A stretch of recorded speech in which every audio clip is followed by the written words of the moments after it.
That's what we're about. Hassan is in Slough. You're through to Jacob Rees-Mogg. Go ahead, Hassan. Good morning to you. Good morning, gentlemen. Good morning. Morning, sir. I am a Remainer. I'm one of the Tory Remainers. But looking back, there was propaganda on both sides. And I think one way to cut through the haze is to ask this question. Nearly 2 years on after the referendum, what predictions made by Brexiteers and Remainers have come true, and what has not materialised? Hassan, hold on the line while Mr. Rees-Mogg goes through his memory. That's an interesting challenge, certainly, perhaps on the Remainers side. Where do you want to start? Well, the Remainers were unwise enough to make predictions about what would happen in the event of a vote to leave, rather than what would happen once we left. So the particular flaws there were the Treasury estimates of an increase in unemployment of, I think, between 500 and 800,000 simply on a vote to leave, of the emergency budget, which would see tax rises and spending cuts, the Governor of the Bank of England, who said there would be a technical recession, and none of these things happened. So those are false promises that they probably knew at the time were pretty speculative. Why did they do them, Mr. Rees-Mogg? Oh, it was part of Project Fear. To bully the voter? Of course it was. Of course it was.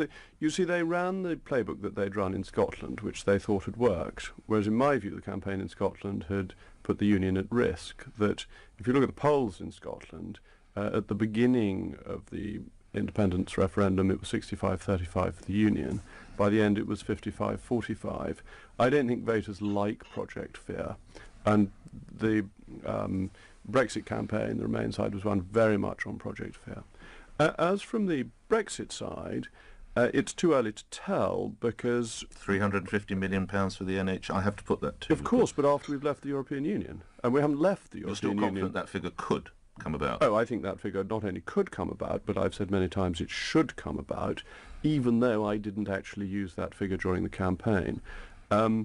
I think it's very important that politicians meet the spirit of their promises as well as the technical detail, and that when people voted to leave, they thought there would be £350 million for the NHS, and politicians do badly when they say, oh, look at the small print on page 27, clause 3, subsection 2, we said this would only happen under very specific circumstances. I think that's good enough.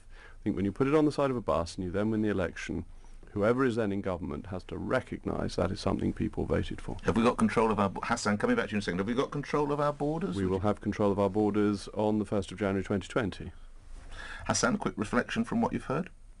Yes, and I think, Jacob, you are quite objective in your analysis, and all I can say is from experience, one negative aspect I've actually experienced, having travelled abroad a few times over the last couple of years, is when changing currency from the pound to foreign currency, I have felt the pinch.